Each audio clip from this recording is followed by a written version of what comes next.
우리 조용히 묵상 기도하며 3월 1일 주일 예배를 하나님 앞에 올려드리며 나가겠습니다.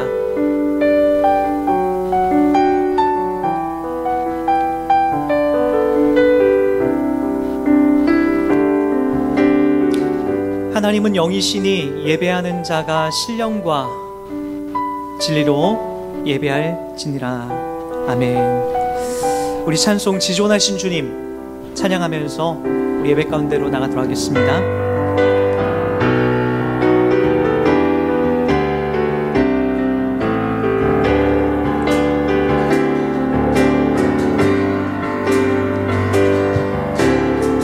지존하신 주님 이름 앞에 모두 무릎 꿇고 다 경배해. 거룩하신 주님 보좌 앞에 엎드려 절하세. 예수는 그리스도, 예수는 주, 하나님의 영으로 예배 드리리. 예수는 그리스도, 예수는 그리스도, 예수는 주, 하나님의 영으로 예배 드리리. 사랑하는 형제자매 여러분, 우린 하나님 앞에 이 시간 지난 한 주간의 삶을 주 앞에 보여드리고 아뢰면서 나가는 시간을 갖기 원합니다. 한 주 동안 주 앞에서 우리가 부끄럽고 연약했던 모습들을 주 앞에 회개하시고, 또 하나님을 신뢰하지 못했던 우리의 연약한 믿음을 주 앞에 고백하시고, 이 시간도 주의 은혜와 또 주의 긍휼을 구하는 기도로 예배 가운데 함께 나가도록 하겠습니다. 함께 기도하도록 하겠습니다. 자비로우신 하나님 감사합니다. 지난 한 주 저희를 지키시고 돌봐주시고 감사합니다. 하나님, 이 나라와 그리고 이 세계가 코로나19로 인하여서 정말 뒤숭숭하고 힘든 시간들을 보내고 있습니다. 그런 와중에 하나님, 저희들 예배할 수 있도록, 하나님을 기억할 수 있도록 주님 이렇게 예배할 수 있도록 인도하여 주시니 감사합니다. 하나님께서 우리 가운데 역사해 주시고 살아계신 하나님이 오늘도 예배를 받아주시길 기도합니다. 간절히 아뢰는 모습, 우리의 일상 속에 하나님 아버지 더러운 죄악과 또 하나님을 신뢰하지 못했던 연약한 모습들을 용서하여 주시길 기도합니다. 하나님, 내 안에 품고 있었던 하나님 아버지, 하나님이 싫어하는 여러 가지 죄악과 악한 것들이 있다면 주님 우리를 불쌍히 여주시되, 무엇보다도 하나님을 향하여서 진정한 마음을 갖지 못했던 마음들, 하나님, 우리가 이 세상에 있는 물질과 세상의 향방에 우리의 모든 목적을 두었던 것들을 또한 용서하여 주시옵소서. 자비로우신 하나님께서 우리의 모든 아픔과 어려움을 아시오니 주님 용서하여 주시고 긍휼을 베풀어 주시고 하나님 한량없는 자비와 용서를 더하여 주시옵소서. 우리를 주의 십자가의 대속으로 사하시고 용서해 주시옵소서. 주님 감사합니다. 만일 우리가 우리 죄를 자백하면 저는 미쁘시고 의로우사 우리 죄를 사하시며 모든 불의에서 우리를 깨끗하게 하실 것이요. 사도신경 고백하겠습니다. 전능하사 천지를 만드신 하나님 아버지를 내가 믿사오며 그 외아들 우리 주 예수 그리스도를 믿사오니 이는 성령으로 잉태하사 동정녀 마리아에게 나시고 본디오 빌라도에게 고난을 받으사 십자가에 못 박혀 죽으시고 장사한 지 사흘 만에 죽은 자 가운데서 다시 살아나시며 하늘에 오르사 전능하신 하나님 우편에 앉아 계시다가 저리로서 산자와 죽은 자를 심판하러 오시리라. 성령을 믿사오며 거룩한 공회와 성도가 서로 교통하는 것과 죄를 사하여 주시는 것과 몸이 다시 사는 것과 영원히 사는 것을 믿사옵나이다. 아멘. 우리 다 같이 찬송가 621장을 함께 찬송하겠습니다.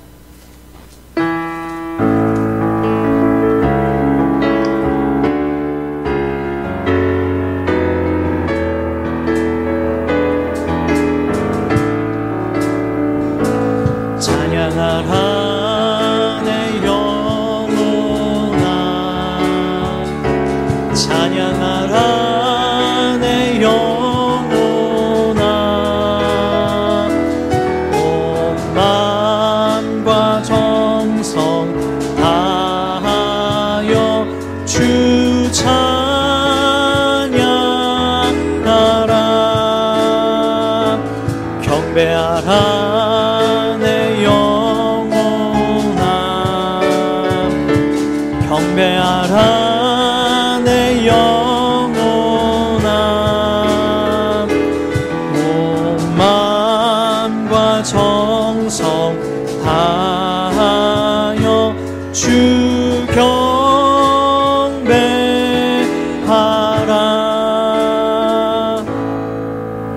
아멘. 하나님 말씀 같이 보겠습니다. 오늘 우리에게 주신 하나님 말씀은 누가복음 5장 1절부터 11절까지 말씀입니다. 근데 우리 각 가정에서 예배하시는 우리 성도님들도요, 하나님 말씀을 피시고 함께 읽어 나가셨으면 감사하겠습니다. 함께 읽도록 하겠습니다. 무리가 몰려와서 하나님의 말씀을 들을새 예수는 게네사렛 호숫가에 서서 호숫가에 배 두 척이 있는 것을 보시니 어부들은 배에서 나와서 그물을 씻는지라. 예수께서 한 배에 오르시니 그 배는 시몬의 배라. 육지에서 조금 떼기를 청하시고 앉으사 배에서 무리를 가르치시더니 말씀을 마치시고 시몬에게 이르시되 깊은 데로 가서 그물을 내려 고기를 잡으라. 시몬이 대답하여 이르시되 선생님 우리들이 밤이 새도록 수고하였으되 잡는 것이 없지만은 말씀에 의지하여 내가 그물을 내리리다 하고 그렇게 하니 고기를 잡은 것이 심히 많아 그물이 찢어지는지라. 이에 다른 배에 있는 동무들에게 손짓하여 와서 도와달라 하니 그들이 와서 두 배의 채움에 잠기게 되었더라. 시몬 베드로가 이를 보고 예수의 무릎 아래에 엎드려 이르되 주여 나를 떠나소서 나는 죄인이소로이다 하니 이는 자기 및 자기와 함께 있는 모든 사람이 고기 잡힌 것으로 말미암아 놀라고 세베대의 아들로서 시몬의 동업자인 야고보도 요한도 놀랐습니다. 예수께서 시몬에게 이르시되 무서워하지 말라 이제 후로는 내가 사람을 취하리라 하시니 그들이 배들을 육지에 대고 모든 것을 버려두고 예수를 따르니라. 아멘. 저희는 코로나 사태로 인해서 부득이하게 이렇게 영상으로 예배를 드리게 됐습니다. 이 기간이 얼마나 지속될런지 모르지만 세상이 교회를 걱정하고 있는 이 시대에 이렇게 정하게 된 것은 저희가 빛과 소금의 역할을 감당하는 교회로서의 당연한 상황이라 여러분 여겨주시고 여러분들이 함께 각 가정에서 기도하시면서 이 사태가 진정될 때까지 우리가 주님의 은혜를 구하고 기도하면서 겸손하게 나갔으면 좋겠습니다. 그리고 하나님은 영과 진리이십니다.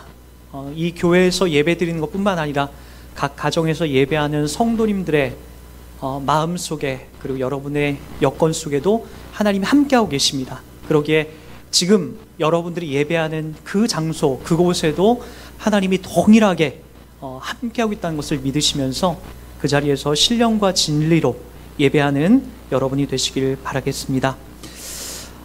저희는 지금 신앙의 어떤 본질적인 자리를 함께 점검하고 찾아가고 있습니다.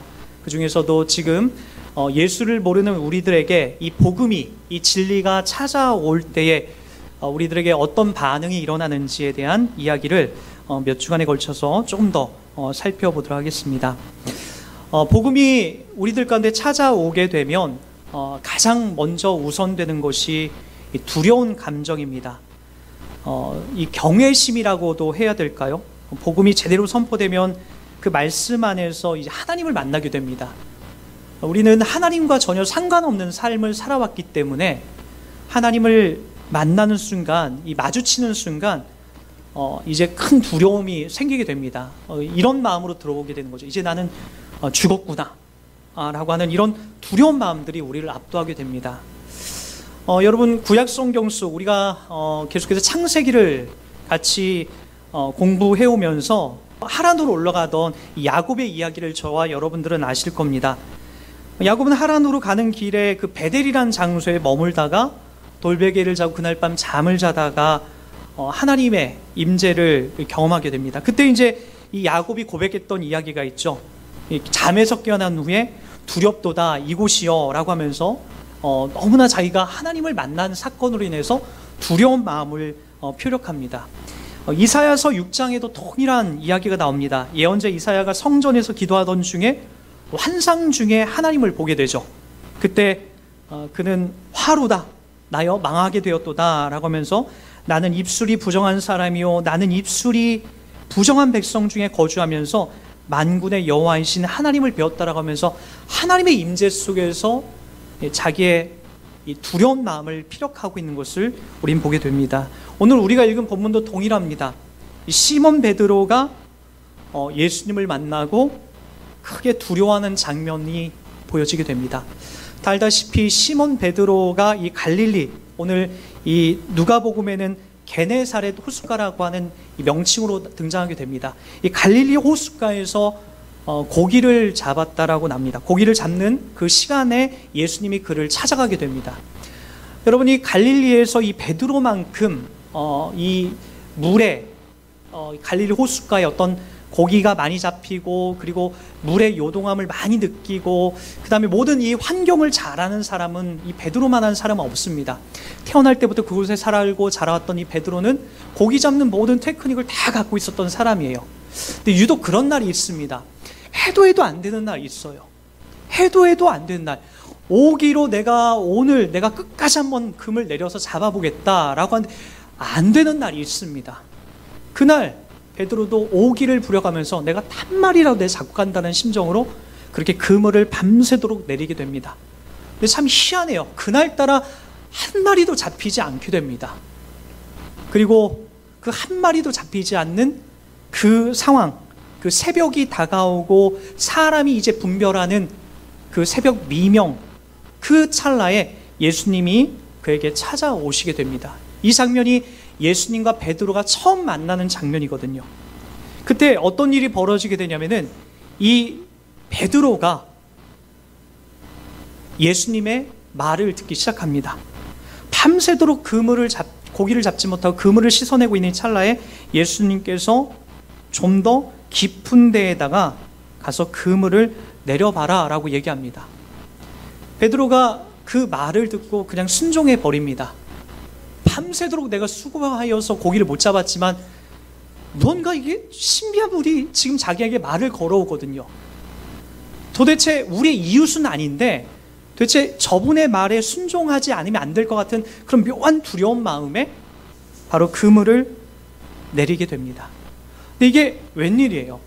밤새도록 한 마리도 잡지 못했던 베드로의 그물에 고기가 가득 잡히게 되고 그물이 거의 찢어질 것 같은 어마어마한 양이 잡히게 됩니다. 허겁지겁 동료들과 함께 그물을 끌어올리던 이 베드로가 정신을 바짝 차리고 크게 놀라게 됩니다. 그리고 그 고기 잡는 것을 내버려 두고 예수님 무릎 앞에 달려가기 시작해요. 그리고 나서 8절에 보니까 이렇게 얘기합니다. 8절 다 같이 읽어볼까요? 시몬 베드로가 이를 보고 예수의 무릎 아래에 엎드려 이르되 주여 나를 떠나소서 나는 죄인이로소이다. 나는 죄인이다라고 얘기하는 거예요. 이 갈릴리 호숫가에서 나만큼 고기를 많이 잡을 수 있는 사람은 없고 또 나만큼 이렇게 많은 경험을 갖고 있는 사람이 없는데 도대체 저분이 누군가?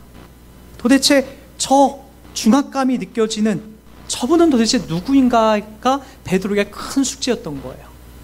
그분 앞에 무릎을 꿇었다는 것은 저분이 나의 인생의 과거의 모든 일들을 다 알고 계신 분처럼 느껴졌던 거죠. 그래서 여러분 그런 것 있지 않습니까? 누군가에게 나의 실체가 다 발각될 때가 있어요. 저도 어렸을 때 저희 어머니에게 어머니의 학교에서 시험 성적을 그 학교에다 어머니 도장을 맡아서 갖고 가야 되는데 그걸 어머니에게 보여드리지 않고 제가 도장을 찍어서 갖다 낸 적이 있었어요. 그리고 나중에 그걸 어머니가 다 알았어요. 성적이 좋지 않았기 때문에 그런 결과물이 나왔고 어머니가 그걸 알고 나서 되게 화를 내신 적이 있었어요. 그러니까 나의 실체가 다 발각되는 순간 큰 두려움이 느껴지기 시작하는 거예요. 베드로가 여기 예수님의 무릎에 가서 그 무릎을 꿇고 예수님에게 머리를 조아린 이유는 바로 내가 주님이 나의 모든 실체, 과거에 어떤 삶을 살아온지를 다 알고 있기 때문에 그와 같은 자기의 벌거벗겨진 모습을 지금 고백하고 있는 거죠. 사랑하는 여러분, 복음은 이렇게 한 인간을 두렵게 만듭니다. 이것은 공포와는 달라요. 공포는 여러분 우리의 사고와 우리의 생각을 멎게 합니다. 예를 들자면은 여러분 인생 속에 어떤 지금 펼쳐지는 코로나19 같은 이 공포는 정상적인 사고와 작용을, 이 정서를 마비시킵니다. 또한 여러분 우리 주변에 있는 시한부 종말론을 강조하는 많은 이단들도 마찬가지죠. 여러분의 생각과 사고를 통제하게 하여서 공포심을 유발합니다. 그렇게 하면 너 죽는다, 그렇게 하면 너 지옥 간다라고 하는 것으로 인해서 사람의 사고를 막아두게 됩니다. 반면에 여러분 두려움은 건강한 삶을 위해 꼭 필요한 감정입니다. 처음 자동차를 운전하는 사람에게 필요한 것은 사고의 두려움이에요. 사고 나면 안 될 것 같다라고 하는 그런 두려운 마음이 여러분 운전을 조심조심할 수밖에 없게 하는 그런 마음을 만들게 되는 거죠. 건강한 사람은 또한 질병을 두려워해야 합니다. 그러한 두려움이 온전한 자기의 건강을 지켜낼 수 있는 그러한 환경으로 자기를 만들어줄 수 있게 되는 거예요. 마찬가지입니다. 건강한 믿음에는 하나님께 대한 경외심, 그리고 자신의 죄와 심판에 대한 두려운 마음이 생기게 되는 거예요. 도대체 저분이 누군데 나에 대해서 다 알고 있는 것처럼 보여지는 건가? 복음은 저와 여러분 가운데 그렇게 찾아오게 되는 거예요. 저도 저의 인생 속에 주의 복음이 찾아올 때가 있었죠. 처음 예수님을 믿을 때를 잘 떠올려 보면은 어머니가 어느 날 일을 갔다 오셔서 제게 손을 내밀었어요. 그리고 나와 함께 어디 좀 가자. 전 저희 일상 속에서 저희 어머니와 어디 가는 걸 너무나 싫어했죠. 어머니는 시골의 그 참 몸빼바지와 그리고 참 꾸밀 줄 모르는 아주 촌티나는 모습이었기 때문에 다른 친구들의 어머니에 비하면은 너무나 볼품없었어요. 그래서 그랬는지 이제 사춘기가 올 무렵에 어머니가 어디 가자고 하면 그렇게 그게 싫었어요. 그런데 여러분, 그날 밤 어머니가 일을 갔다 오고 어느 목사님을 통해서 교회 좀 오세요라고 하는 그 이야기를 듣고 저에게 와서 손을 내밀었던, 나와 어디 좀 가자라고 했던 그날 밤을 저는 잊혀지지가 않아요. 어머니의 손을 잡으면 안 될 것 같다, 안 잡으면 안 될 것 같다라는 그 묘한 두려운 마음에 어머니의 손을 붙잡고 아무 말도 않고 따라갔던 곳이 저희 동네에 생긴 새생명 성결교회였죠. 그곳에서 함께 예배드리면서 제가 느꼈던 마음이에요. 내가 모르는 또 다른 세계가 있다. 내가 알지 못하는 어떤 큰 존재가 있다. 그리고 그분이 나의 전 인생을 다 뚫고 계시고 다 보고 계신다라는 그런 느낌이 제 안에 들었던 거죠. 사랑하는 여러분, 여러분 인생에도 마찬가지입니다. 예수님을 믿었는데 두려운 마음이 드는 것은 우리 신자로서 이 복음을 살고 있는 사람에게 가장 우선적으로 찾아오는 작용입니다. 그분이 나의 인생을 뚫고 들어오셔서 나의 실체를 훤히 밝히는, 마치 어두컴컴한 이 지저분한 방구석에 전등불이 켜져서 내 지저분한 모든 환경을 전깃불이 켜지면서 다 볼 수 있듯이 빛 되신 주님이 내 마음을 뚫고 들어오셔서 지난날의 내 욕심과 그리고 내 죄악과 그리고 나의 이기적인 마음과 내 야망을 다 살펴보시고 다 알고 계시고 다 비춰보시고 계신 그러한 장면이 서게 되는 거죠. 베드로는 그런 입장에서 주님 앞에 무릎 꿇었던 겁니다. 주님, 저를 떠나소서, 저는 죄인입니다. 여러분, 그러한 복음이 저와 여러분 속에서도 동일하게 고백되어져야 합니다. 근데 여러분, 그것으로 우리가 끝나지 않습니다. 10절에 세베대의 아들로서 시몬의 동업자인 야고보와 요한도 놀랐습니다. 예수께서 시몬에게 이르시되 무서워하지 말라. 이제 후로는 네가 사람을 취하리라 라고 얘기합니다. 주님께서 이 두렵고 무서움에 떨고 있는 베드로에게 뭐라고 말씀하시냐면은 무서워하지 말라, 두려워하지 말라라고 위로하십니다. 왜요? 복음은 단순히 우리를 두렵게 하는 것으로 끝나지 않습니다. 이 두려운 마음을 넘어서 하나님께서 우리들 가운데 큰 비전을 보여주시고 우리들 가운데 지난날의 어두컴컴한 인생이 아니라 밝은 빛 가운데 거하면서 새로운 인생을 살 수 있도록 주님이 우리를 비춰주시고 우리를 만들어 주신다라고 하는 것입니다. 몇 해 전 저와 함께 봤던 그 영상 하나가 여러분 아실 겁니다. 우리 심선미 성도라고 부산 제 영도교회를 출석하고 있는 성도님이죠. 여러분, 이분이 그 아주 뛰어난 무당이었다라고 그의 간증에서 나오지 않습니까? 아주 뛰어난, 그리고 많은 업적을 이뤘던 이 무당이었는데, 어느 날 산에 가서 기도를 하는데, 그 기도가 하나님 앞에 기도가 아니라 자기가 믿고 있는 큰 신상 앞에 열심히 기도하고 큰 바위에다 기도를 하고 있는데, 기도를 하고 일어났더니 그 바위에 커다란 십자가가 크게 비쳐서 나오더라. 그리고 도대체 이게 뭔가 너무나 무섭고 두려운 마음이 들었는데, 또다시 그곳에 또 기도하다 보니까 또 그게 나오더라.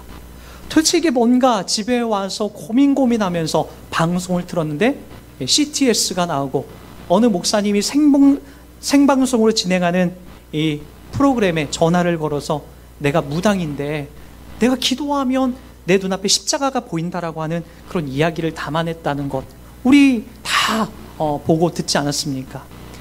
여러분, 그분이 그런 고백을 하는 걸 봤습니다.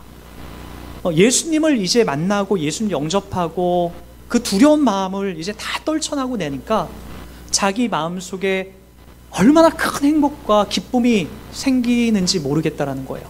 그리고 자기가 그 꾸며놓은 그 산당에다가, 그 무당 굿당에다가 이제 자기가 많은 신실한 목사님들과 성도님들을 모으는 그런 기도처로 삼고 싶고, 그러한 장소를 만들고 하나님을 예배하는 장소로 만들고 싶다라고 하는 새로운 비전을 이야기하지 않습니까?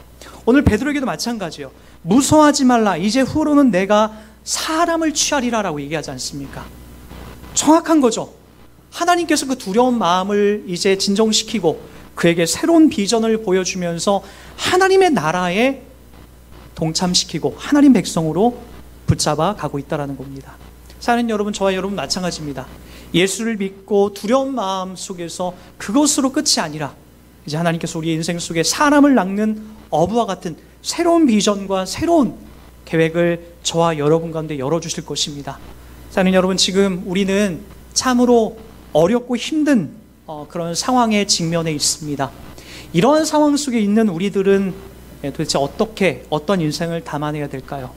여러분, 우리는 그리스도인으로서 하나님이 우리를 불러내셔서 이 두려움을 넘어서 하나님을 믿는 백성이라는 것을 기억하시고 하나님의 큰 계획과 섭리 안에서 날 향한 분명한 계획과 뜻이 있다는 걸 믿고 그 계획 안에 저와 여러분들을 사용되어 나가길 주의 이름으로 축원드리겠습니다.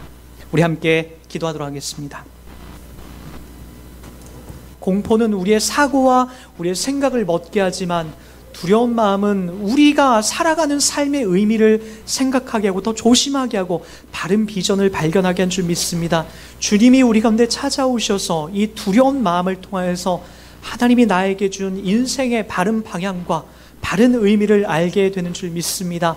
하나님을 그렇게 신뢰하는 우리 인생이 되게 합니다. 그렇게 주님을 바라보는 인생이 되게 합니다. 나에게 계획되어지는 비전과 계획들을 확인하는 우리의 인생이 되게 합니다.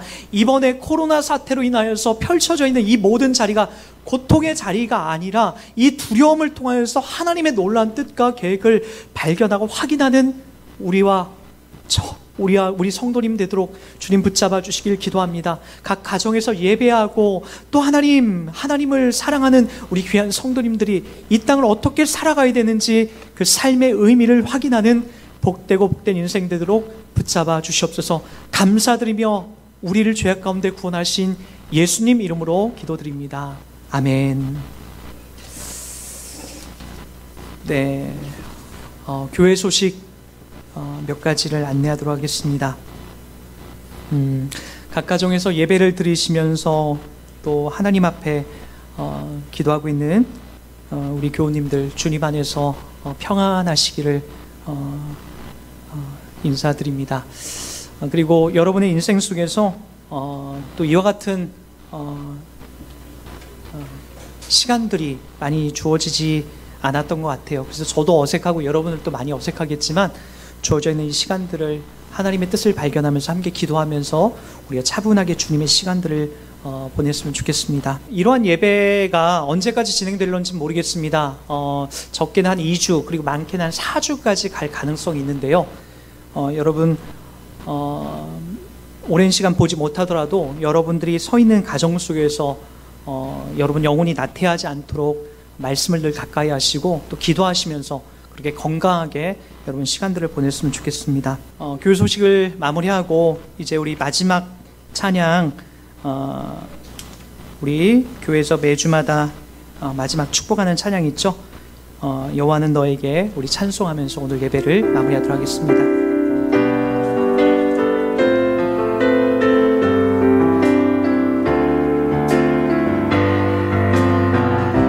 너를 보배롭고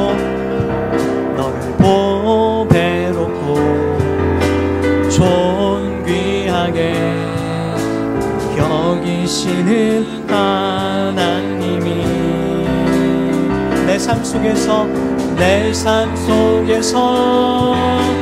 이 약속을 신실하게 이루시리. 땅에 기름진 것으로 하늘에 신령한 것으로 너를 복주시고 지키실 하나님이 너의 영혼 잘 되도록 은혜 베푸시며 평강으로 인도하시리. 축도하겠습니다. 이제는 우리 구주 예수 그리스도의 은혜와 하나님 아버지의 크신 사랑하심과 성령님 우리의 죄악과 우리 악함을 깨닫게 하시고 예수를 믿을 수 있도록 도우시는 그 크신 은혜가 두려운 마음을 넘어 주의 비전과 주의 계획 속에 그 은혜를 발견하게 원하는 그 교회 성도들 위해 각 가정에서 예배하는 모든 교우들 위해 함께하기를 간절히 축원하옵나이다. 아멘.